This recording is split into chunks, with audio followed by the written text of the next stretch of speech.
Baik, bismillahirrahmanirrahim. Kita mulai acara diskusi atau talkshow kita pada hari ini sebagai pembekalan akhir untuk teman-teman sekalian, bahwa endingnya harus ada materi yang memang memberikan wawasan tambahan. Nah, ini tentunya agak sulit bagi kita memilihkan tema yang sesuai karena kebutuhan S1, S2, S3 itu beda ini. Yang S1 bisa jadi butuh untuk materi tentang lapangan pekerjaan. Yang S2 beberapa sudah punya pekerjaan. Yang S3 juga demikian. Maka kita akan menyampaikan materi apa, ini menjadi sebuah tantangan buat kita. Nah, sambil menunggu yang lain, izinkan saya memutar video yang kita miliki, yaitu video tentang apa yang kita berusaha munculkan dari Departemen Manajemen. Ini video baru kita. Bismillah.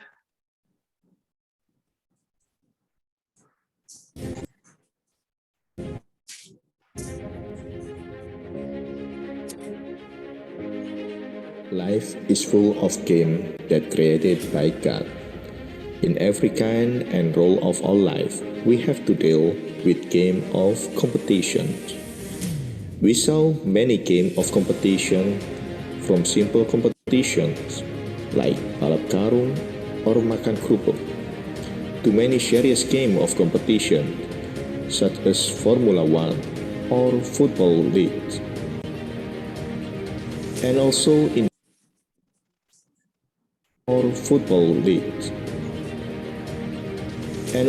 in business area, we have to deal with game of competitions. For example, to be part of world-class business school, to apply some job vacancies, and to sell products offline or online. Have you ready to be part of game to compete in this global and digital era? In the world that need all management activity that should be conducted more global and faster, ready or not ready, you are in it. Choose the right institution for your future with us, Management Department, Faculty of Economic and Business, Airlangga University. We will teach you to deal with it, to be humble, excellent, brave, agile, and transcendent. Be hebat persons.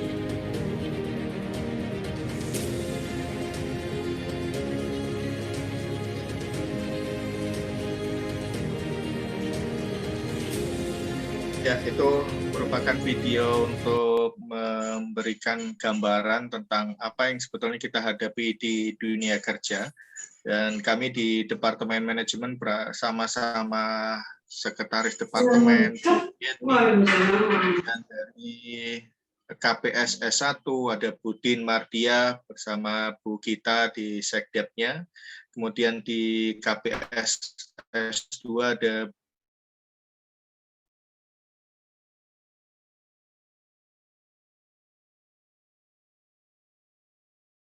MM, ada Bu Masmira Kurniawati, kemudian di MM ada saat ini kita juga berusaha menyesuaikan diri dengan perubahan yang terjadi di lingkungan termasuk di dunia kerja, yaitu kita melakukan redesign kurikulum. Kurikulumnya berusaha kita sesuaikan. Nah, dalam beberapa hal di S1 terutama nanti akan kita sesuaikan untuk urusan digitalisasinya.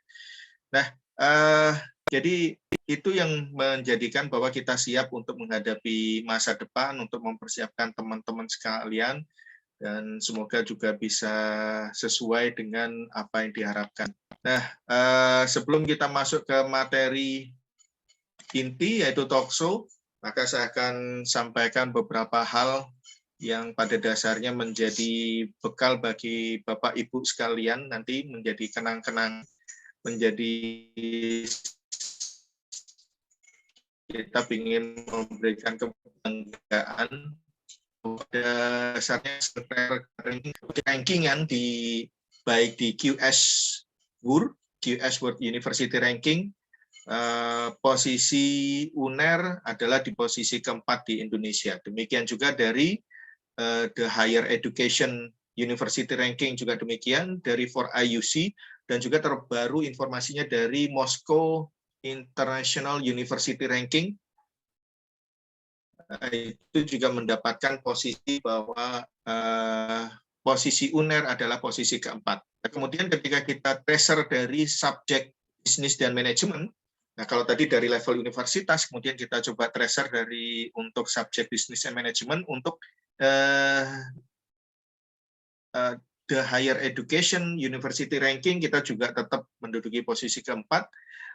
Untuk QS World Class University, kita menduduki posisi ketiga. Kalau tahun kemarin kita ada 3 institusi saja dari Indonesia yang menduduki posisi di Business and Management Studies. Untuk tahun ini kemudian ditambah ada munculnya Undip dan Ubaya, muncul bersama kita berlima sebagai di area bisnis dan manajemen yang termasuk dalam radar QS, dalam radar dunia. Nah, ini menjadi bagian yang harus kita syukuri, teman-teman harus juga bisa mensyukuri dan menyampaikan kepada sanak, keluarga, kerabat semua bahwa alhamdulillah kita menjadi bagian yang terus maju, terus bergerak dinamis ke depan. Untuk acara hari ini, alhamdulillah kami bersama dengan teman-teman dari S1, ada 77 orang yang insya Allah menjadi wisudawan. Kemudian dari MM ada 23 orang, dari MSM ada 8 orang, dan dari Doktoral Ilmu Manajemen ada 2 orang. Selamat kepada Bapak Ibu sekalian, sudah menyelesaikan satu tantangan hidup. Kalau tadi kita mendiskusikan game of life, satu permainan hidup sudah terlampaui. Nah, maka masuki, kalau dalam permainan itu kita perlu masuk ke level yang lain. Karena kalau levelnya hanya itu saja tidak seru. Nah, selamat memasuki level yang lain untuk kemudian bisa berprestasi ke level yang berikutnya. Nah, demikianlah hidup. Dan selamat kepada para wisudawan terbaik dari manajemen, ada Mas Zianur Rahman Az-Zahrawi. Kemudian juga ada satu lagi Mbak Mega Sri Utami, dan dari S2 Ivana Dona Khairunisa. Hadir semua ya? Dan juga dari kepesertaan ada Mas Lubi Adama. Terima kasih, barakallah. Anda dalam permainan hidup ini, yaitu permainan dalam dunia pendidikan, menyampaikan dan berusaha yang dari para pelaku yang juga terbaik juga di bidangnya. Nah, hari ini kita akan juga mendiskusikan di dunia kerja tantangan kita ke depan akan seperti apa, terutama tahun 2022. Kita bicara masalah prediksi berdasarkan aktivitas yang sudah kita lakukan hingga saat ini di masa pandemik, dan kita yakin bahwa pada dasarnya kita tetap harus berjuang dengan adanya pandemik ini, tetap survive. Maka kita mencoba mengundang 2 praktisi yang luar biasa. Dari gelarnya saja sudah bisa kita lihat bahwa aktivitas untuk pembelajaran mereka luar biasa untuk berusaha mengakomodasi dunia pendidikan dan dunia praktis. Yang pertama adalah dari dunia beverage nih, dunia yang berkaitan dengan makanan dan minuman yang insya Allah saya yakin sedang bertumbuh ya, Pak Rudi Kurniawan. Beliau adalah teman. Pak. Betul, sedang bertumbuh. Bagaimana pertumbuhannya? Dan saya kira juga ada disediakan door prize-nya juga nih bagi para penanya. Cuman kalau dari Pak Ian, apakah bisa ada door prize bahan-bahan kimia nanti ya buat para penanya ini? Bisa. Saya kasih pupuk.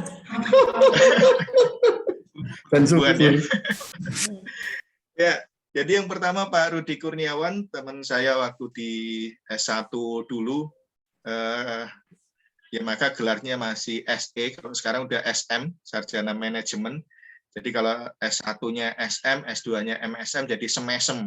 Jadi senyum-senyum, kalau kita masih semesem ini Pak Rudi. Ada pernah masuk ke dunia ekonomi, kemudian masuk ke dunia hukum, karena ini berhubungan dengan manusia, kayaknya kita tidak bisa lepas dari dunia hukum ya, Pak Rudi. Pemberian sanction basis peraturan. Dan beliau adalah posisinya panjang, ini saya tidak hafal, maka lebih baik saya tulis. Corporate Industrial Relation and General Affair, Department Head PT Mayora Indah. Jadi mungkin kalau mau ditanyakan masalah MSDM, manajemen selingkuh dengan mahasiswa, MSDM itu, kayaknya cocok dengan beliau, karena ini urusan affair adalah urusan ke beliau ini, Pak Rudi. Jagonya affair ini.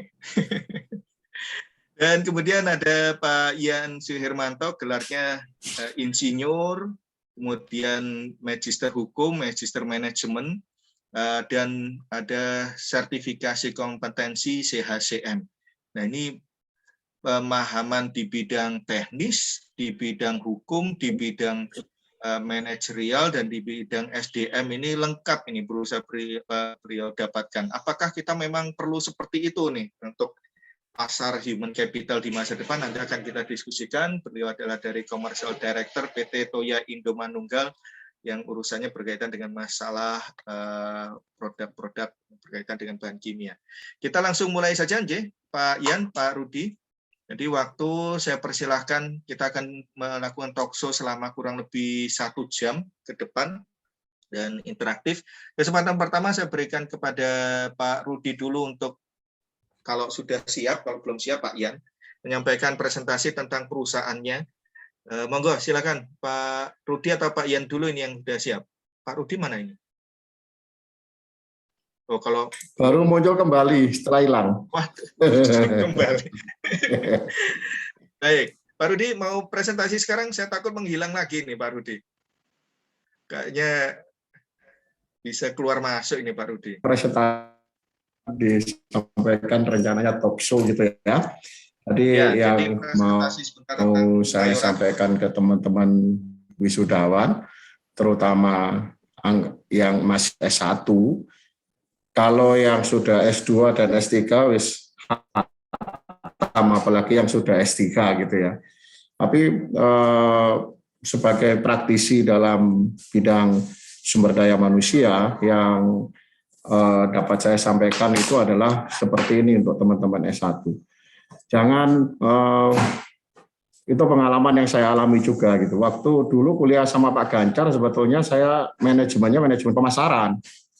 Bisa nyasar jadi MSDM, kemudian malah lebih masuk ke sisi hukumnya. Tapi apakah yang kami pelajari di S1 dulu waktu di pemasaran itu tidak dipakai dalam bekerja? Salah, sangat dipakai dalam praktek dan pengaplikasian yang lebih luas. Jadi ketika kami masuk di Mayora Indah yang notabene adalah perusahaan FMCG, itu HRD-nya mereka kaget, HRD-nya kok paham penjualan gitu kan. HRD-nya kok paham strategi pemasaran. Kok ngerti aktivitas promosi atau aktivitas marketing yang dilakukan. Nah, itu menjadi satu nilai tambah yang luar biasa dalam perkuliahan itu. Tidak ada yang tidak berguna, semua berguna. Bagaimana kita menyikapi apa yang kita dapatkan selama masa perkuliahan itu dan sekarang teman-teman sudah dinyatakan lulus, itu yang paling pokok dan penting. Jadi jangan berkutat pada teorinya, tetapi apa yang sudah didapatkan, ilmu yang dari Bapak dan Ibu dosen berikan itu, dilihat aplikasinya secara luas dalam dunia pekerjaan yang nanti akan dihadapi. Bahwa ketika lulus itu kan ketika masa kuliah itu semua ideal. Nah, ketika masuk dalam masa pekerja itu, apa yang tadi ideal dilihat selama masa kuliah itu tidak menjadi ideal lagi. Nah, itu yang harus selalu tanamkan di kepala biar tidak kecewa gitu ketika pas kerja kok kayak gini ya, kok seperti ini ya. Tapi teman-teman harus memaknainya secara luas, menyesuaikan diri dalam dunia kerja ya. Contoh secara singkat itu dulu namanya anak ekonomi sudah pernah lihat cek belum? Seumur-umur gambar cek di buku tok gitu ya. Begitu masuk kerja disuruh nguangkan cek juga gemeter pegang ceknya itu. Pegang LC gitu kan. Waktu itu, Pak? Saya mencairkan LC yang ceknya sih nggak gede, cuman 100-200 juta, LC $1 juta. Cuman kan kita LC itu tahun waktu kuliah ya nggak pernah lihat LC bentuknya kayak apa. Kita pikirkan kayak sertifikat berharga gitu kan. Ternyata cuman kayak lembar fake-fakean gitu. Apakah sudah diajari? Ya sudah diajari. Waktu sekolah itu diajari. Waktu kuliah diajari. Maaf. Tapi ketika di lapangan kok berbeda. Nah, landasan teori yang kita dapatkan itu membuat kita lebih cepat beradaptasi sebetulnya nanti di lapangan, di lingkungannya seperti apa. Nah, itu yang harus nanti teman-teman setelah masuk dalam dunia kerja itu dibuka lebar-lebar. Jangan berkutat pada apa yang sudah diajarkan. Dosen itu ngasih landak, Bapak dan Ibu dosen ngasih landasannya. Tapi pengaplikasiannya itu terserah pada teman-teman. Itu yang pertama. Kemudian selanjutnya bahwa kalau dilihat masa pandemi gitu, tadi Mas Ganjar kan menanyakan Mayora bertumbuh nggak Pak? Ya alhamdulillah puji Tuhan bahwa selama masa pandemi dari 2020 sampai dengan saat ini kami masih bisa bertahan dengan baik ya. Dibilang turun juga tidak turun.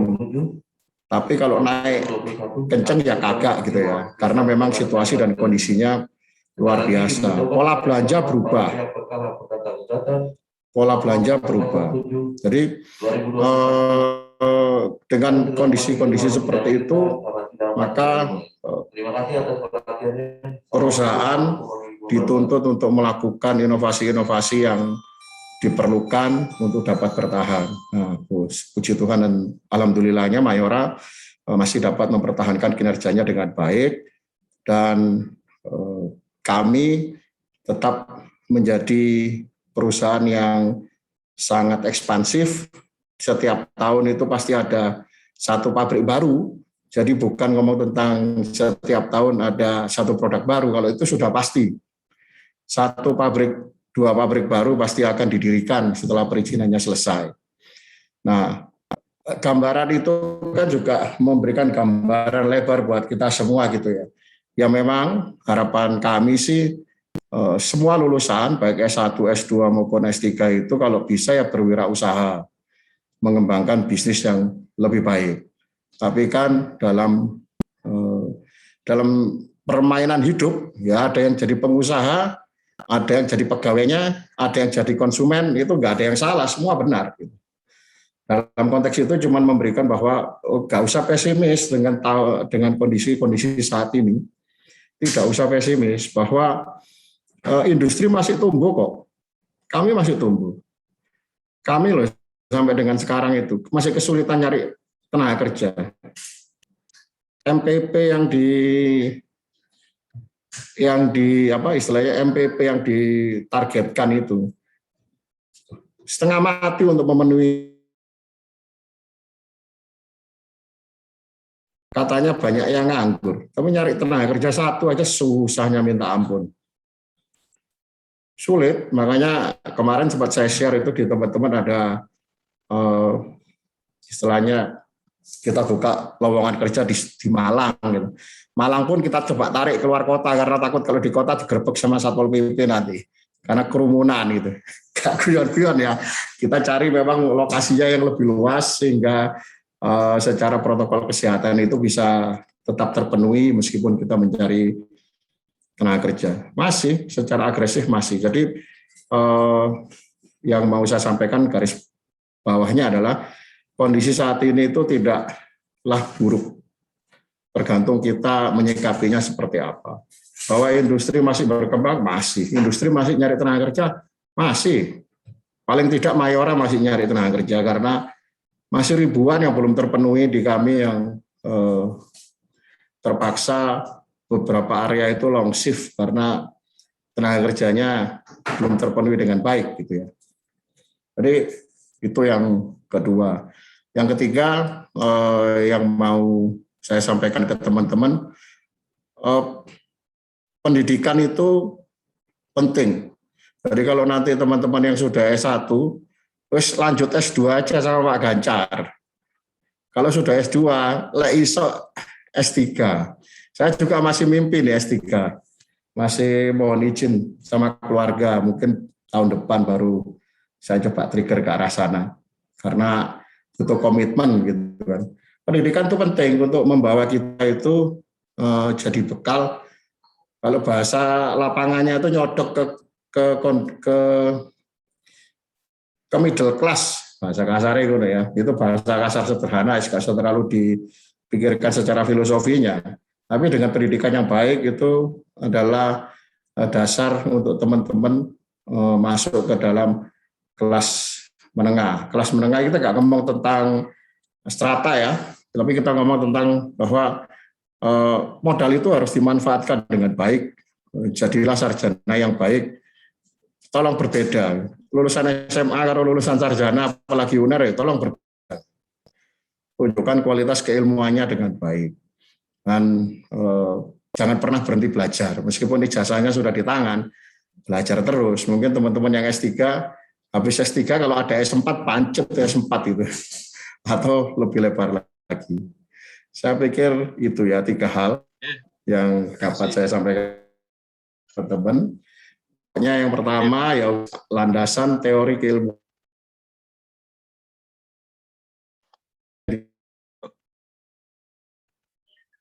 Ya, jadi intinya yang disampaikan Pak Rudi, ilmu penting, bahwa apa yang dia didapat oleh Bapak dan Ibu dosen di kampus itu sebagai sesuaikan dirimu lebih cepat gitu ya. Terus ya sesuaikan dirimu lebih cepat dengan permintaan lapangannya, daripada cuma berantem, ayo kampus dirubah kurikulumnya, kesuwen.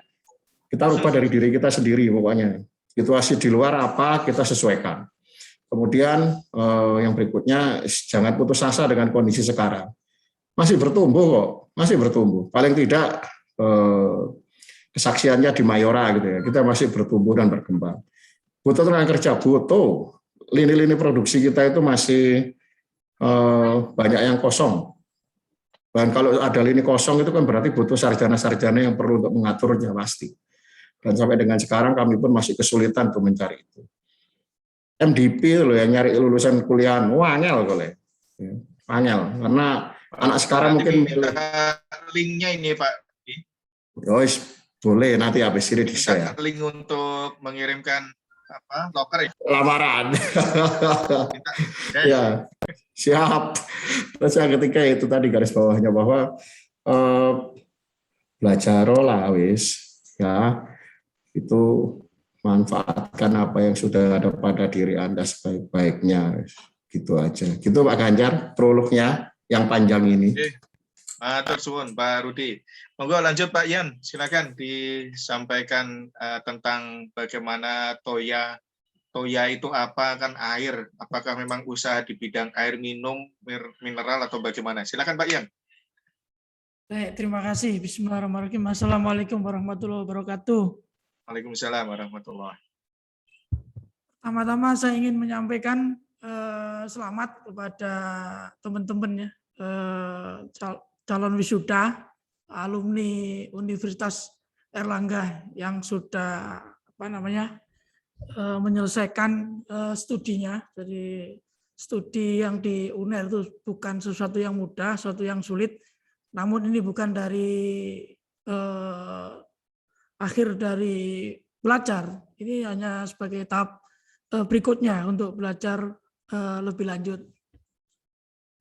Izin saya menyampaikan slide, Pak.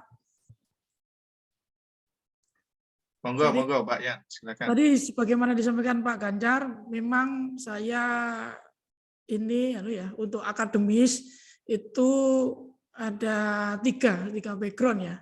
Yang pertama itu saya ngambil chemical engineer, ya kuliahnya nggak jauh dari UNER di ITS ya, jurusan teknik kimia. Jadi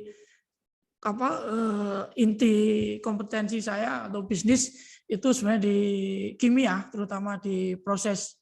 Kalau kita bicara proses, itu macam-macam. Kalau di grade-nya itu untuk kebutuhan pabrik namanya industri, gitu kan. Kalau dikonsumsi oleh manusia, makanan itu namanya food and beverage, seperti yang Pak Rudi tadi sampaikan. Itu juga salah satu mitra kami, food and beverage ya, seperti Multi Bintang, Ajinomoto, itu salah satunya itu.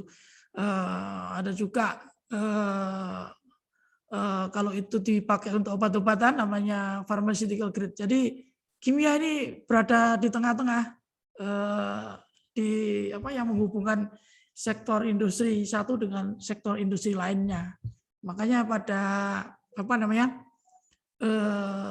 pada saat pandemi seperti ini, kalau tahun lalu kami tumbuh itu revenue naik 19%, Bang, saya tahan di 19% supaya tidak terlalu hitting ya. 19% tahun lalu, tahun 2020. Sekarang 2021 ya, saya terus terang awal tahun kemarin sampai dengan hari ini sangat ini kebanjiran order, itu naik revenue sampai dengan 100% lebih, Pak. Jadi sudah di atas 0,5 triliun itu. Lanjut.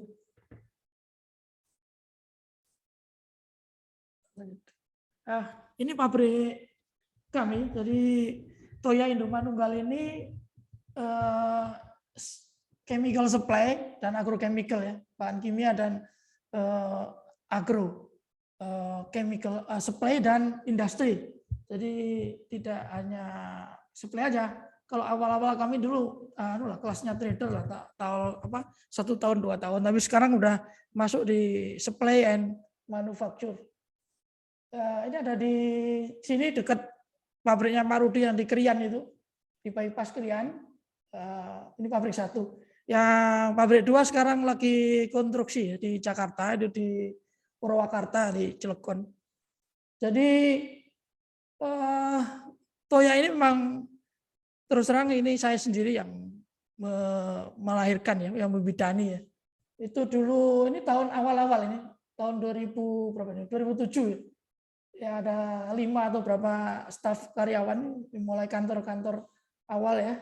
Jadi seperti itu awal-awal berdirinya dulu. Itu kalau lihat itu ini bukunya Pak Rudi, itu bukunya KUHAP itu. Dulu waktu tahun-tahun itu saya belajar hukum. Siapa? PW apa itu Pak belajar. Nah ini terus ya kayak gitulah kira-kira dulu lahirnya PT Toya Indomanunggal. Jadi terus terang kalau ditanya berapa utang bank setiap kami investasi, saya tidak pernah melakukan pinjaman ke bank. Sampai dengan saat ini barangkali kalau di total aset kita sudah di atas 1 triliun, tapi dalam perkembangannya kami tidak pernah melakukan pinjaman ke bank. Perkembangannya sampai dengan sekarang itu corporation ya, kita sudah ada corporation, tidak hanya Toya, tapi kita sudah punya perusahaan yang di Singapura, di Singapura ya, namanya Intagro Asia, itu PTI Ltd. Itu 4 atau 3 tahun lalu saya ke Singapura, saya bentuk perusahaan ini untuk trader internasional ya. Kemudian core bisnisnya masih di PT Toya itu. Kemudian ada Eskarbo, ada Karya Inti Teknik itu untuk pembangunan jalan raya, perencanaan pabrik dan pembangunan pabrik. Kemudian ada logistik yang masih warna kuning itu belum saya kerjakan, itu di bidang agroindustri. Jadi menarik sekali karena agroindustri itu bisa ke food, bisa macam-macam ya. Kemudian itu ya ada karbohidrat itu enzim itu yang akan datang, food yang akan datang itu mengarah ke kalau itu kimia enzim ya, UNER punya ini di kampus A di teknologinya, saya sudah berhubungan, sudah melakukan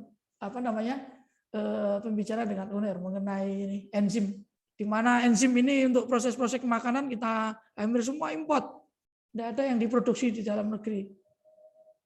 Nah, seperti itu. Jadi saya memang, karena saya ada dari 2 kampus, yang sebelah timur itu pakar teknologi, marketingnya kurang, makanya saya ngambil dari dua-duanya untuk dikombin supaya bisa make money lah, bisa menghasilkan uang. Karena inti dari bisnis itu memang menggerakkan uang. Kalau nggak ada financing yang mengalir, ya nggak ada kegiatan, nggak ada bisnis.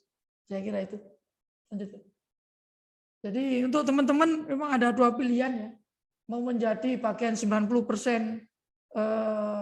penduduk populasi dunia sebagai pekerja yang bekerja di industri, atau bekerja secara profesional jadi konsultan atau apa, atau mau jadi business owner ya, atau jadi investor. Biasanya ini yang non real, sektor non real atau sektor finance.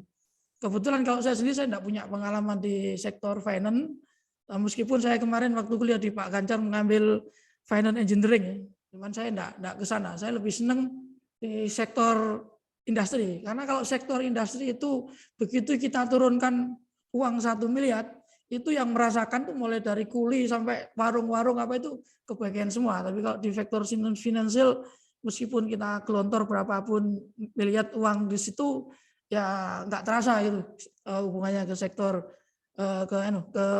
kemanfaatannya. Lanjut. Ini 7 karakter entrepreneur. Jadi saya tidak detail aja karena nanti waktunya habis. Lanjut. Saya kasih yang poin-poin aja. Lanjut. Ya teman-teman, satu model yang sudah dipegang oleh teman-teman itu adalah sudah memiliki yang namanya alumni UNER. Jadi biasanya industri atau badan usaha itu kalau begitu melihat labelnya UNER itu paling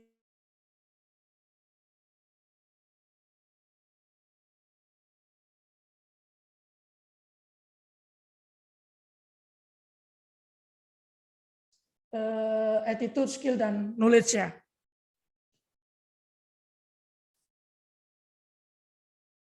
Nah, nanti kalau pesan saya itu kalau nanti sudah masuk dunia kerja itu punya 4 pilihan ini. Itu kalau yang kompetensi ya, kalau yang di sumbu daftar itu kompetensi, itu kalau performanya tinggi nanti ini sebagai tenaga pekerja ya, kompetensinya rendah tapi performanya tinggi sebagai pekerja. Tapi kalau yang kompetensinya tinggi performanya rendah, ini jadi pertanyaan. Tapi jangan sampai teman-teman ya, yang diharapkan ya memang semuanya dari star performance atau manfaat bagi perusahaan itu.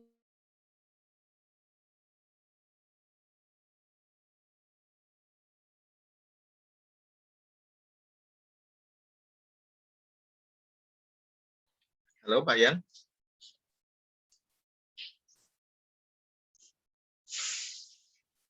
Halo Pak Yan.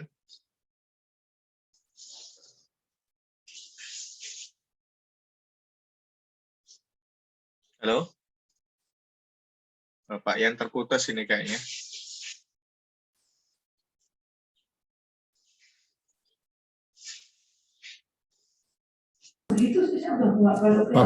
Bagus banget itu presentasinya Pak Yan, luar biasa. Nah, Saya kira itu dulu Pak Ganjar, nanti kita lebih banyak ya. Terputus-putus ini kita. Ya. Ya. Terima kasih Pak Yan, Pak Rudi. Singkat nih, pertama bahwa di masa pandemik ini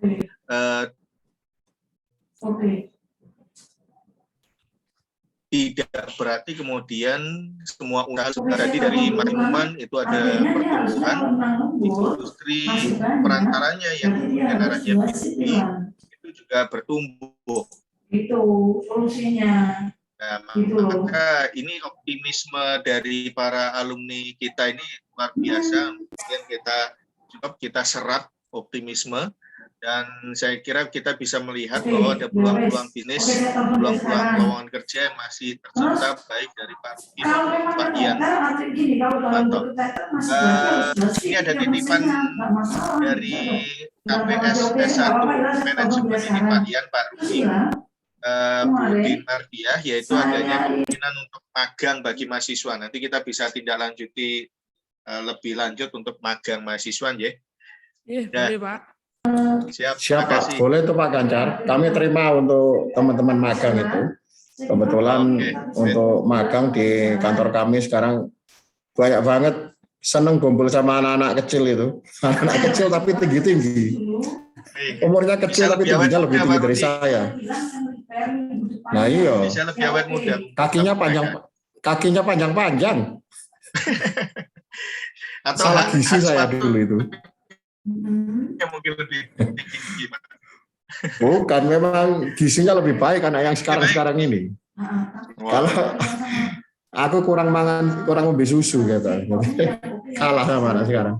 Mungkin karena mengkonsumsi produk-produk Mayora ya Pak Rudi. Mungkin salah satunya karena mengkonsumsi produknya Mayora. Iya, salah satunya itu. Jadi kalau makan mie jangan yang sembarangan ya, yang mewah gitu ya. Yang ada dagingnya kan ya. Ya, ada daging aslinya, bukan pura-pura gitu ya. Bukan pura-pura, bukan gambar. Baik, kita buka sesi pertanyaan. Kalau ada pertanyaan dari teman-teman untuk kita jadikan materi diskusi kita hari ini, sambil kita berusaha menanyakan sambil nunggu pertanyaan nih. Kira-kira kalau untuk 2022 apa yang berubah ya dari pasar kerja yang ke depan ya? Apakah harus lebih menguasai IT, menguasai internet, menguasai medsos atau seperti ya, Rudi? Dan juga untuk kalau saya bilang sih anak-anak sekarang itu sudah secara bawaan bayinya itu mereka sudah familiar dengan alat-alat IT dan gadget ya. Sudah lebih pinter lah. Pertumbuhan dan perkembangan dunia kerja ke depan sih IT penting, tapi kalau untuk di level bekerja mereka pasti masih bisa ngejar, Yang nanti agak menjadi PR bareng-bareng itu adalah kalau masalah gap nih, anak yang lahiran tahun 70 sampai 80 itu kan sudah megang manajerial level semua dan pengambil keputusan. Nah, budayanya itu pasti akan berbeda dengan dan budayanya itu akan jauh berbeda dengan anak yang lahiran tahun 2000-an. Nah, gap itu pasti ada. Kadang-kadang pencari tenaga kerja itu kalau bahasa sederhananya itu kena halo efek gitu loh. Anak sekarang itu kan cuek toh, istilahnya masuk ketika mau melamar kan glembosi, logo gitu, sikap duduknya bukan sikap yang tidak menunjukkan sikap yang kayak kepingin kerja gitu loh. Jadi lebih nyantai, lebih cool. Bagi mereka itu salah, enggak, itu biasa saja.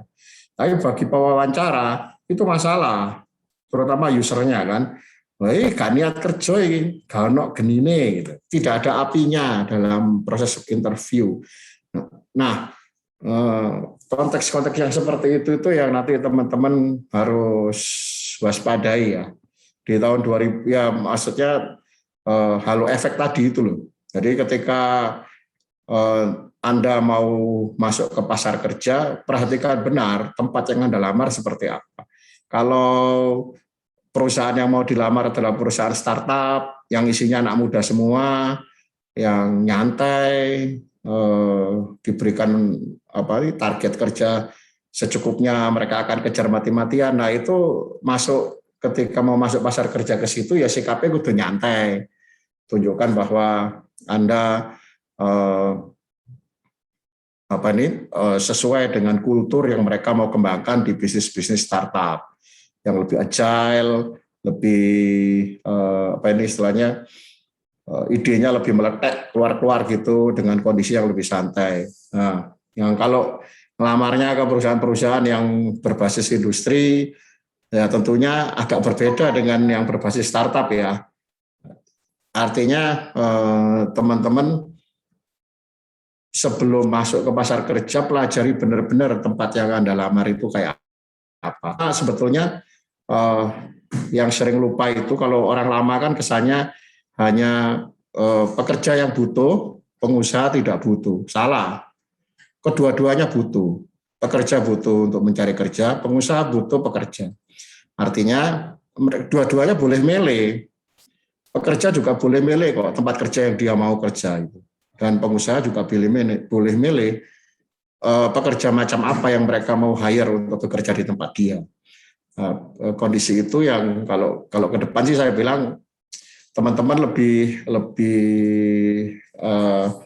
well informed lah, terinformasi lebih baik tempat-tempat yang Anda mau lamar, terus dengan itu kan Anda prepare-nya juga lebih baik gitu ya. Mau kayak apa yang mau ditampilkan, karena dalam masa yang kondisi kayak sekarang ini, kalau istilah kerennya Pak Ganjar ini fuca, itu mau tidak mau halo efek itu terjadi.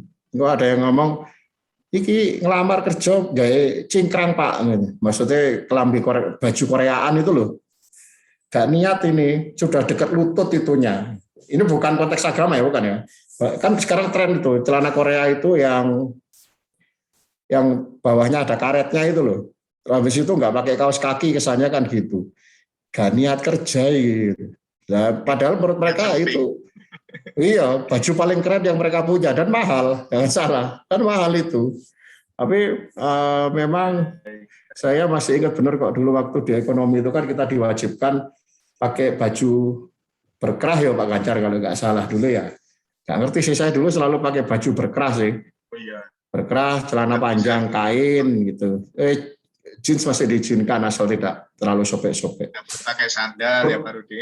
Ya, corporate culture istilahnya gimana ya? Ya, anak FE harus ada corporate kulturnya gitu. Nah itu penting juga gitu teman-teman nanti. Ya seperti saya sampaikan tadi, pembekalan di sini jadi karyawan. Bukan ya, teman-teman boleh bebas ya. Mau jadi pengusaha, alhamdulillah. Jadi pekerja boleh. Itu berhubungan dengan Mayora juga bisa jadi pengusaha loh. Saya sering itu membidani itu teman-teman ya. Katakanlah pulang kampung gitu Kang Ngawi, saya punya tanah Pak, tanah lebar 200 meter persegi, dijadikan apa ya? Loh kalau sampai niat gitu, namanya industri FMCG itu paling banter, cuman akan menjalani rute jalan kabupaten yang kalau di peta itu warnanya hitam. Terlepas dari jalan itu sudah pasti nggak akan dikunjungi salesnya. Nah itu Anda bisa itu main di situ. Pulang kampung bikin gudang nggak usah bagus-bagus. Sekarang itu malah yang penting harus ono display-ne, mburi gudang, diisi produk, beli tosa itu yang 3 roda, suruh masuk ke pedalaman lebih dalam lagi ke kampung-kampung itu. Bisnis itu jalan pasti putranya besar, tunai memang ke depan nanti ditambah dengan teknologi. Kalau di Mayora masih ada ditawarin lagi namanya teknologinya itu kita pakai LPI, Loket Pintar Indonesia. Jadi nanti kalau pedagang-pedagang di dalam perumahan itu mau belanja tinggal masuk ke LPI, diutangi, dipinjemin duit dari LPI, nanti barang bisa dikirim dari toko terdekat. Nanti mereka bayarnya ke LPI, ya cashless. Teknologi masih masuk ya, tapi sentuhan tradisionalnya masih ada. Itu sih. 2022 ya. Siap. Ya, menarik. Berarti ini pertama masalah attitude, ada halo effect, tetap bagaimanapun menjaga perilaku ketika bertemu dengan calon dengan pimpinan perusahaan ya. Bayangkan juga mau ketemu dengan calon mertua ya Pak Rudi, harus kemudian terlihat sopan. Walaupun kita di era kuliah online ini kita seringkali memang masuk ke dunia rebahan, apa-apa sambil rebahan, dengerin materi acara apapun ya sambil tiduran. Jadi tapi seharusnya untuk ketika bekerja kita menunjukkan attitude yang lebih baik. Oke, terima kasih sudah diingatkan itu, dan ditambahkan tadi ada peluang untuk menjadi distributor dan retail untuk melihat potensi-potensi di daerahnya. Luar biasa Pak Rudi, terima kasih. Pak Yan, Monggo dilanjutkan, kira-kira untuk dalam persepsi Pak Ian seperti apa nih untuk dunia kerja mendatang? Ya, jadi gini, kalau saya lihat memang kebutuhan tenaga kerja itu meningkat. Tadi diceritakan Pak Rudi, alangkah sulitnya untuk recruiting. Sama yang kami lakukan juga begitu. Ada banyak posisi yang kosong, cuma cari kandidat itu sulitnya setengah mati. Hanya saja satu Pak, saya perlu tambahkan bahwa ke depan itu yang diinginkan korporasi, perusahaan, itu adalah multi talent. Ya memang untuk IT itu memang diperlukan itu sebagai basic knowledge ya. Tapi multi talent yang diperlukan. Seperti tadi yang riwayatnya Pak Rudi itu kalau dulu di marketing kemudian moving ke JA. Saya kira itu yang bisa saya tambahkan. Multi talent itu apa termasuk harus bisa nyanyi, Pak Ian? Nah, bisa jadi kalau misalkan bisa ya Pak ya. Jadi pembawa acara di pabrik ya. Risiko Iya. Jadi tidak terlalu main drum gitu. Ya baik. Ini kita sebetulnya waktunya udah hampir habis 5 menit, tapi ada satu pertanyaan menarik nih berkaitan dengan fresh graduate yang seringkali kan ditanyai masalah pengalaman kerja. Nah ini bagaimana? Ini dari Mbak Mega Sri Utami. Sering kesulitan menentukan job position yang dilamar karena kurangnya pengalaman kerja. Nah, sebagai fresh graduate itu bagaimana menunjukkan pengalaman kerja? Apakah menuliskan pernah kerja bakti di mana gitu ya? Monggo Pak Ian bisa duluan dari pengalaman kerja dengan untuk menerima karyawan nih. Pengalaman kerja bisa dilihat dari mana saja? Ya, jadi kalau memang itu mandatori ya, misalkan untuk posisi manajerial, itu enggak bisa memang di fresh. Mau tidak mau pengalaman kerja itu akan dites oleh usernya sampai seberapa detail skillnya ya. Namun kalau misalkan ada kondisi pengalaman kerja ya, ada lowongan seperti itu, bagaimana fresh graduate menyikapinya? Jadi memang enggak apa-apa yang namanya uji coba karena kita enggak tahu nasib ya. Ya, seperti saya dulu waktu lulus S1 kerjanya yang lamar-lamar, cita-cita saya jadi pegawai negeri itu kan, tes ke BUMN, tes akhirnya tapi nggak ngerti, hanya nasib aja akhirnya saya jadi industriawan kan gitu.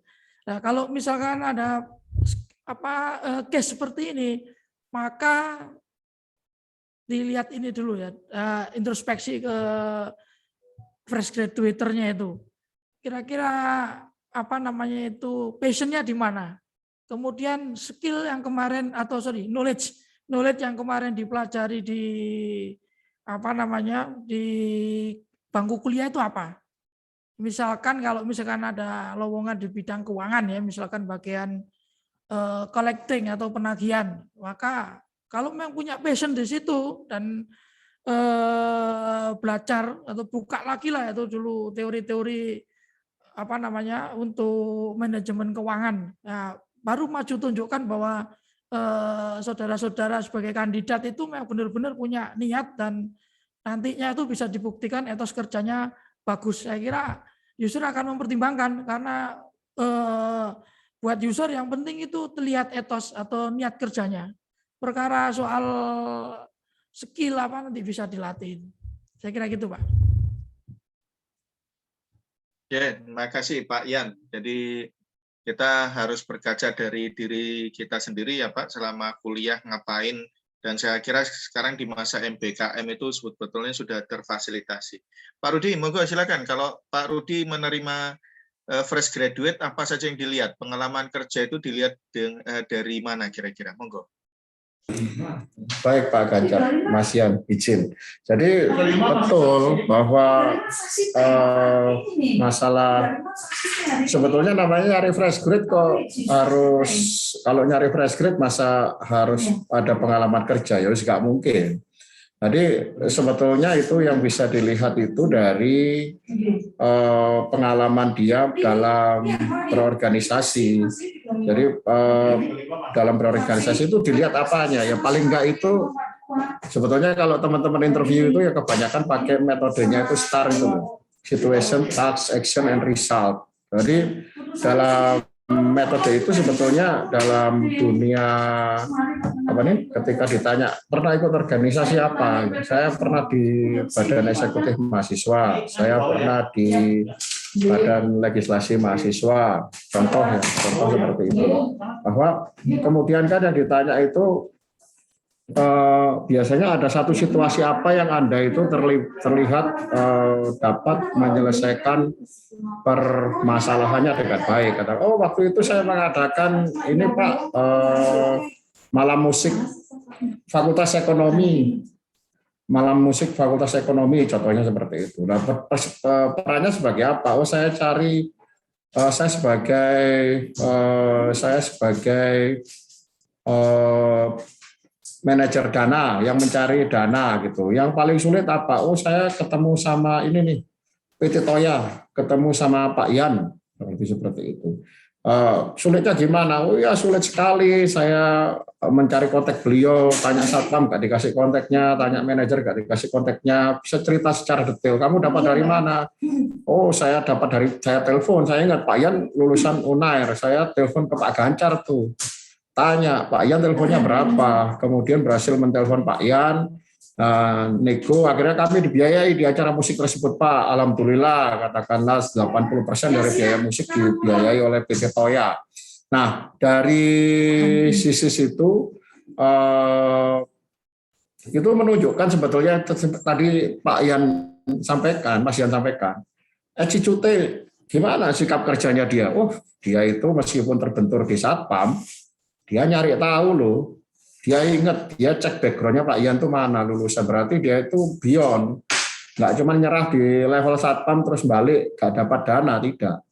Kemudian dia berperan aktif, dia bisa ngambil keputusan, dia sangat eager untuk menyelesaikan satu permasalahan yang dibebankan dan bertanggung jawab atas yang dibebankan pada dia. Nah itu yang dicari sebetulnya. Jadi kalau ditanya penting nggak ikut organisasi mahasiswa, penting lah. Bahkan KKN pun penting. Itu ada momen yang untuk menunjukkan bagaimana Anda menyelesaikan satu pekerjaan. Itu. Jadi bahkan kalau sekarang nih di zaman pandemi ini interview secara langsung itu kan susah. Kadang-kadang teman-teman tuh disuruh bikin video tuh. Di Mayora dilakukan seperti itu. Jadi bikin video yang video tentang profil dirinya gitu. Kadang-kadang ada yang cuma asal-asalan bikin videonya. Nah, kalau asal-asalan itu sebetulnya bukan bagus atau jelek.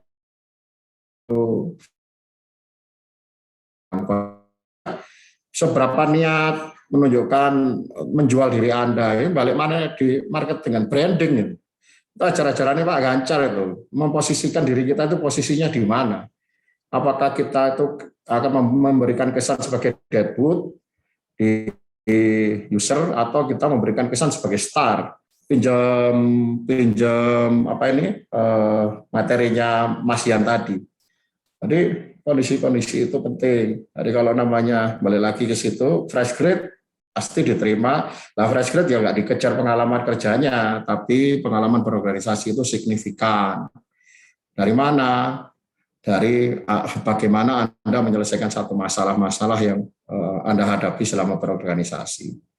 Itu sih, Mas Gancar. Matur suwun.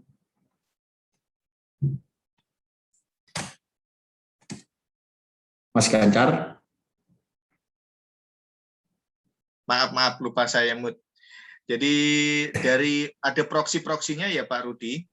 Proksinya adalah ikut kemahasiswaan itu acara apa, aktif di HIMA, BEM atau apa itu tetap terhitung ya untuk melihat bagaimana aktivitas yang bersangkutan. Jadi tidak hanya pengalaman bekerja di mana gitu ya, Pak Yan. Sangat itu. Oke, great. Sangat, nah, Pak. Sangat dihitung. Harus dicantumkan juga di CV ya, pengalaman organisasi dan kerjanya ya. Iya. Oke. Terima kasih Pak Yan. Harus itu. Kalau misalnya lowongannya adalah di pemasaran, tapi dari SDM, itu mestinya kita bisa ikutan masuk atau enggak, Pak? Pak Yan, Pak Rudi? Ini ada yang bertanya, lowongannya misalnya lingkup SDM, tapi dia dari pemasaran, itu gambling ikut-ikutan atau sebetulnya harus bagaimana ya mensikapi? Pertanyaan terakhir aja nih. Ya, kembali lagi ke Oh ya, passion. Pak. bebas. Ya, Mas Yan, silakan Mas.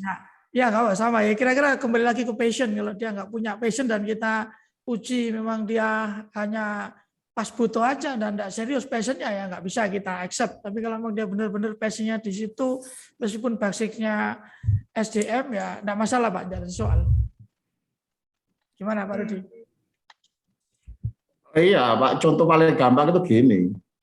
Adik saya itu satunya teknik sipil insinyur ITS, satunya teknik sipil insinyurnya Petra. Sekarang kerjaannya apa? Marketing kabeh. Sedangkan kakaknya yang sarjana ekonomi konsentrasi marketing, gak jadi marketing, malah jadi dari personalia lah bahasa pasare itu. Dan gak ada masalah marketing itu, sales itu di penjualan itu atau di marketing itu sama seperti Mas Yan sampaikan itu tergantung passionnya, harus total dia di sana. Dan jangan lupa market sales itu adalah satu jabatan dan posisi yang paling jujur dalam menilai prestasi Anda. Kalau jualanmu banyak gak bisa ditutupi atasannya, kalau jualanmu dikit juga tidak bisa ditutupi atasannya. Maka kalau orang yang di sales itu meskipun masih kecil-kecil bisa naik pangkat yang lebih. Saya tuh punya tim, ya ini contoh klasik gitu ya, punya tim di industrial relation di Bandung. Kalau di Mayora itu ada kelas lah, kelasnya itu masih kelas 3, masih staf dasar. Kemudian kami ada rasionalisasi ketika itu. Ya namanya staf sendiri kan ya kasihan kan. Mosok ya dilereni kan. Saya tawari ke dia. Ya sudah.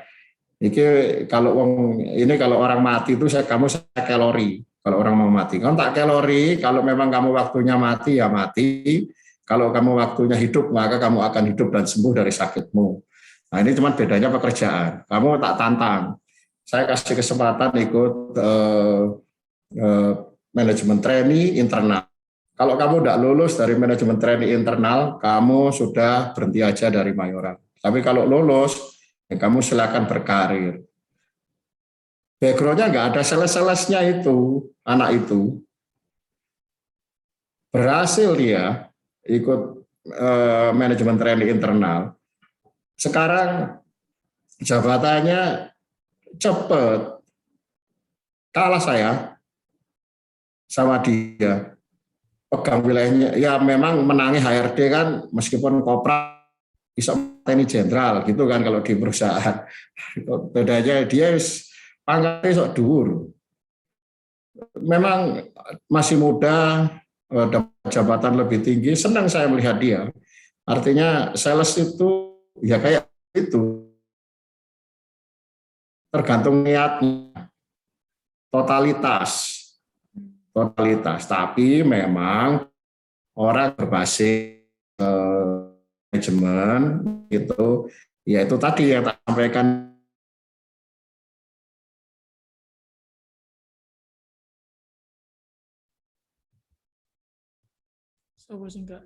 Ke kita, nanti pengembangannya ya tergantung kita. Harusnya orang yang di manajemen market pemasaran, harusnya kalau jadi sales larinya harus lebih cepat. Oke. Jadi intinya kalau kemudian kita dari konsentrasi manajemen tertentu, Tetap pada buku lowongannya dari yang lain, tetap jangan khawatir selama kemudian pertama kita ada passion di situ ya Pak, dan kita yang kedua kita bisa menunjukkan bahwa kita punya prestasi, punya aktivitas yang berkaitan dengan bidang itu, karena tadi bisa jadi ditanyai gimana riwayat riwayat ketika kuliah, apakah ada yang berkaitan dengan masalah human resource gitu ya, berhubungan dengan orang lain, penyelesaian masalah ini tiket untuk penjualan tiket konser enggak jalan nih, bagaimana upaya peningkatan penjualannya, bisa jadi seperti itu proksi-proksinya ya Pak Yan, Pak Rudi. Terus Ya, baik. Alhamdulillah. Barakallah. Makasih. Jadi kita hanya 1 jam, tapi insya Allah banyak hal yang bisa kita dapat, terutama hal-hal yang masih menjadi ruang gelap bagi teman-teman ketika berusaha masuk menjadi bagian dari perusahaan tertentu. Pak Yan, kalau nanti ada link untuk loker yang bisa disampaikan tadi, terutama untuk agroindustrinya ya Pak Yan, Ya, boleh. itu masih kosong, Masih bisa kosong. di-share ke kami. Di Jobstreet masuk. Kalau di sheet di Google Sheet sudah muncul. Nah, baik. Nanti mungkin linknya bisa Kami kasih disampaikan. khusus, link khusus. Iya, Pak. Ya, teman-teman dari MSM mungkin ada yang tertarik bisa langsung ke sana. Terima kasih banyak Pak Rudi, Pak Yan atas informasi dan pengetahuan pengalaman yang luar biasa. Jadi pertama kita dapat informasi bahwa menggabungkan antara ilmu yang kita dapat di bangku kuliah dengan dunia praktek itu sangat penting. Maka selain kuliah harus menambah pengalaman-pengalaman. Kemudian di sini kita coba melihat sikap itu juga penting. Jangan karena sudah terbiasa kuliah online sambil tiduran, sambil camil-camil. Nah itu nanti ketika melamar pekerjaan, kemudian terbawa sambil gelesat, bawa camilan, pakai sarungan celana pendek, ya jangan sampai seperti itu. Dan jadi jaga attitude karena bagian dari halo effect. Nah, dan kemudian kebutuhan untuk ke depan dunia kerja adalah mereka yang multi talent. Jadi kita harus bisa menunjukkan kemampuan kita untuk berbagai hal, termasuk masalah yang berkaitan dengan digitalisasi, internetisasi. Apakah kita sudah punya pengalaman di sana? Saya kira itu sangat membantu dalam proses game of life. Tadi yang kalau kita munculkan videonya adalah berkompetisi itu adalah permainan hidup. Apakah kemudian kita siap dalam permainan hidup itu? Nah, tergantung dari teman-teman bagaimana mempersiapkan diri dalam turut andil dalam kancah permainan tersebut. Terima kasih Pak Rudi Kurniawan, Pak Yan Suhirmanto atas pengalaman dan materi yang diberikan. Dan kepada teman-teman semua, selamat. Ini para KPS, Bu Din mau menyampaikan sesuatu kepada alumninya, alumni S1, Bu Din Mardiah, monggo. Oke, baik. Terima kasih Pak Ganjar atas waktunya. Tadi mestinya sudah terwakili oleh Ketua Departemen ya, tapi personally saya mengucapkan selamat kepada adik-adik yang akan mengikuti wisuda pada bulan September ini, gitu ya.